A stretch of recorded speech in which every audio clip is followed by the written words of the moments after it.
Last year I asked you to pray for me, and it's very obvious that you did, because I came through a very difficult period.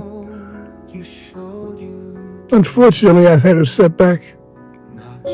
I'm back in the hospital now, and I'm coming to you again, asking you to remember me in your prayers once more. And so I ask you again, if it's not too much, that you can remember me in your prayers. I'm a great believer in the power of prayers. I think the Almighty above